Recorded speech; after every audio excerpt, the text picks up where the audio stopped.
जय श्री राम। सद हनुमान। भविष्य यदि निराशाजनक दिखाई दे रहा हो तो भी आस्था और प्रयास के मार्ग से अपने मन को हटने ना दें, और भविष्य यदि उज्जवल दिखाई दे रहा हो तो भी वर्तमान की अपनी जिम्मेदारियों से पीछे ना हटें। अयोध्या कांड में इस समय हम पढ़ रहे हैं कि कुलगुरु वशिष्ठ श्री राम के भवन पर पधारे हैं, उन्हें ये सूचना देने कि उनके पिता युवराज के पद पर उनका अभिषेक करने की तैयारी कर रहे हैं। बरनि राम गुणशील स्वभाव, बोले प्रेम पुलक मन राव। भूप सजेऊ अभिषेक समाज, चाहत देन तुम्हि जुबराज। श्री राम जी के गुण, शील और उत्तम स्वभाव का वर्णन करके मुनिराज प्रेम से पुलकित होकर कहते हैं, हे श्री रामचंद्र जी, राजा दशरथ ने आपके राज्य अभिषेक की तैयारी कर ली है। वे आपको युवराज का पद देना चाहते हैं। राम करहु सब संजम आजो, जो विधि कुशल निबाहै काज। गुरु सिख देहि राय पहि गयो, राम हृदय से विस्मय भयो। जन में एक संग सब भाई, भोजन शयन केली लरिकाई। करन वेद उपबीत बियाह, संग संग सब भय उछाह। विमल वंश यह अनुचित एको, बंधु बिहाई बड़े ही अभिषेक। प्रभु सप्रेम पछितानि सुहाई, हरऊ भगत मन कै कटुलाई। तेहि अवसर आए लखन, मगन प्रेम आनंद। सन्माने प्रिय वचन कही, रघुकुल कैरव चंद।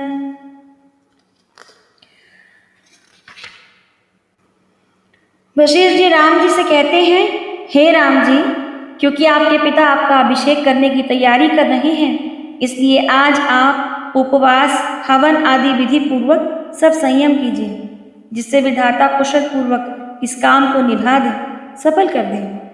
गुरु जी शिक्षा देकर राजा दशरथ के पास चले गए। श्री राम जी के हृदय में ये सब सुनकर इस बात का खेद हुआ कि हम सब भाई एक ही साथ जन्मे। खाना सोना, लड़कपन की खेल कूद, कंछेदन, यज्ञोपवीत और विवाह आदि उत्सव सब साथ साथ ही हुए। पर इस निर्मल वंश में यही एक अनुचित बात हो रही है, और सब भाइयों को छोड़कर राज्याभिषेक एक बड़े का ही होता है। तुलसीदास जी कहते हैं कि प्रभु श्री रामचंद्र जी का यह सुंदर प्रेम पूर्ण पछतावा भक्तों के मन की कुटिलता का हरण करे। उसी समय प्रेम और आनंद में मग्न लक्ष्मण जी आए। रघुकुल रूपी कुमुद के खिलाने वाले चंद्रमा श्री रामचंद्र जी ने प्रिय वचन कहकर उनका सम्मान किया। बाजहि बाजन विविध विधाना, पुर प्रमोद नहीं जाई बखाना। भरत आगमन सकल मनावै, आवहु बेगी नयन फल पावै। हाट बाट घर गली अथाई, कहीं परस्पर लोग लोगाई। काली लगन भली केतिक बार, पूजी विधि अभिलाष हमार। कनक सिंहासन सिय समेता, बैठहि राम होई चित चेता। सकल कहि कब होई काली, बिगन मनावहि देव कुचाली। तिनहि सोहाई नावध बधावा, चोरहि चंदिनी राति न भावा। सारद बोली विनय सुर करई, बारहि बार पाए लय परई। विपति हमारी बिलो की बड़ी, मातु करिय सोई आज। राम जाहि बन राज तज, होई सकल सुर काज। अयोध्या में बहुत प्रकार के बाजे बज रहे हैं। नगर के अतिशय आनंद का वर्णन नहीं हो सकता। सब लोग भरत जी का आगमन मना रहे हैं और कह रहे हैं कि वे भी शीघ्र आवे और राज्याभिषेक का उत्सव देखकर नेत्रों का फल प्राप्त करें। बाजार, रास्ते, घर, गली और चबूतरों पर जहाँ तहाँ पुरुष और स्त्री आपस में यही कहते हैं कि कल वह शुभ लग्न मुहूर्त कितने समय है जब विधाता हमारी अभिलाषा पूरी करेंगे। जब सीता जी सहित श्री रामचंद्र जी सुवर्ण के सिंहासन पर विराजेंगे और हमारा मन जीता होगा, हमारी मनोकामना पूरी होगी। इधर तो सब ये कह रहे हैं कि कल प्रातः कब हो और हम ये शुभ संयोग देखें। उधर कुचक्री देवता विघ्न मना रहे हैं। देवताओं को अवध के बधावे नहीं सुहाते, जैसे चोर को चांदनी रात नहीं भाती। सरस्वती जी को बुलाकर देवता विनय कर रहे हैं और बार बार उनके पैरों को पड़कर उन पर गिरते हैं। वे कहते हैं, हे माता, हमारी बड़ी विपत्ति को देखकर आज वही कीजिए जिससे श्री रामचंद्र जी राज्य को त्याग कर वन को चले जाएं और देवताओं का सब कार्य सिद्ध हो। जय श्री राम। सुनि सुर विनय ठाड़ी पछिताती, भयउ सरोज विपिन हिमराती। देखि देव पुनि कहहि निहोरी, मातु तो ही नहीं थोरी उखोरी। विस्मय हर्ष रहित रघुराव, तुम जानहु सब राम प्रभाव। जीव करम बस सुख दुख भागी, जाई अवध देव हित लागी। बार बार गही चरण सकोची, चली विचारी विबुध मति पोची। ऊंच निवास नीच करतूती, देखी न सकही पराई विभूति। आगिल काज विचार बहोरी, करी हई चाह कुशल कवि मोरी। हर्षि हृदय दशरथपुर आई, जन ग्रह साधु सह दुखदाई।